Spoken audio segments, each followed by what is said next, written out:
टूट जाता है गरीबी में वो रिश्ता जो खास होता है। हजारों यारों बनते हैं जब पैसा पास होता है।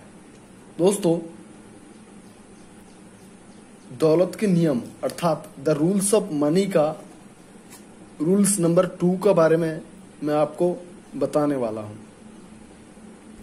रूल्स नंबर 2 यही कहते हैं कि दौलत की अपनी परिभाषा तय करें। आपके लिए दौलत क्या है?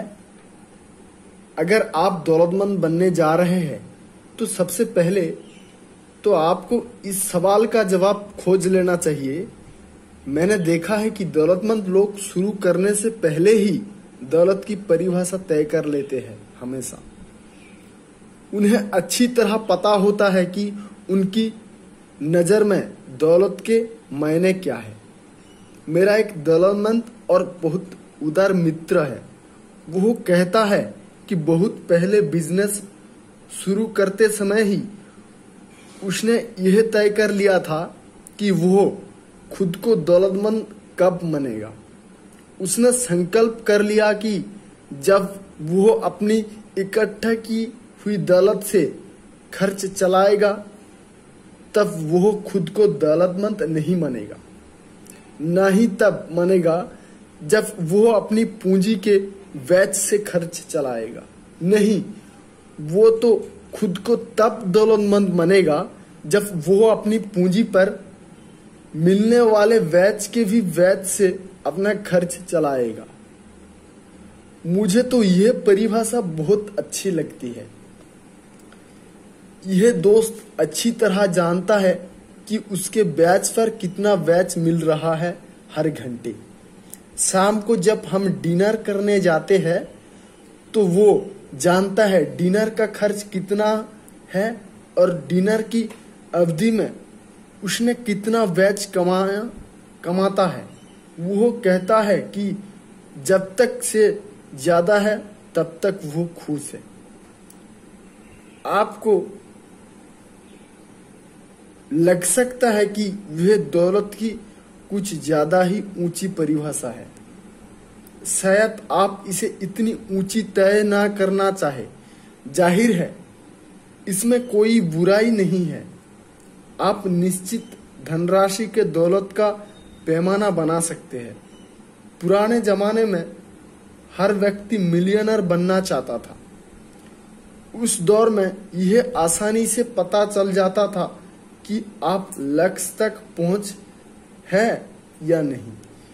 आज की तारीख में बहुत से लोगों के पास जो मकान है उसका कीमत मिलियनर से भी ज्यादा है, अर्थात मिलियन से भी ज्यादा है, लेकिन वो खुद को दौलतमंद नहीं मानते हैं। वो अब तक अपने एंटीना के ऊपर उठाकर बिलियनर तक करने का साहस नहीं जुटा पाए हैं।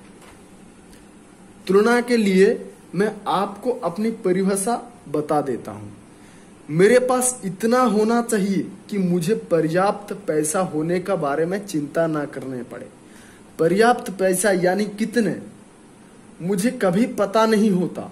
हमेशा इस बात की चिंता लगी रहती है कि खर्च ज्यादा हो रहा है और आमदनी कम है। लेकिन गंभीरता से कहूं तो मुझे लगता है कि जब से मैंने फॉन्ट के बजाय हजारों की गिनती शुरू की है तब से मुझे आराम है। मैं करीबी 1000 तक जानता हूं कि मुझे कितना मिला, मुझे कितना की जरूरत है और मैं कितना खर्च कर सकता हूं। कुछ लोगों के लिए पैसे की चिंता ना करने का मतलब यह है हो सकता है कि परिवार में किसी आपातकालीन स्थिति से निपटने के लिए पर्याप्त पैसे रहे। तो आप इसे किस तरह परिभाषित करेंगे? अपने कारों की संख्या से, नौकरों की संख्या से, बैंक बैलेंस की संख्या से, अपने मकान की कीमत से, निवेशों की पोर्टफोलियो से? जाहिर है कोई भी जवाब सही या गलत नहीं है। लेकिन मुझे ये जरूर लगता है कि जब तक आप दौलत की परिभाषा तय न कर ले तब तक आपको आगे नहीं बढ़ना चाहिए। अगर हमारे पास कोई लक्ष्य नहीं है तो हम निशाना नहीं लगा सकते हैं। अगर हमारे पास कोई मंजिल ही नहीं है तो हम घर से बाहर नहीं निकल सकते हैं, वरना हम घंटे तक गोल गोल चक्कर लगाते रहेंगे। जब तक तू तेरा लक्ष्य को देख नहीं सकते तब तक तू तेरा लक्ष्य को भेद नहीं कर सकते। अर्थात अगर तेरा पास तेरा लक्ष्य स्पष्ट नहीं है, इनकी मतलब तू इधर उधर भटकेगा। घर से निकले हैं मंजिल तो मिल ही जाएगा, गुमराहट तो वही लोग हो रहा है जो घर से नहीं निकले हैं।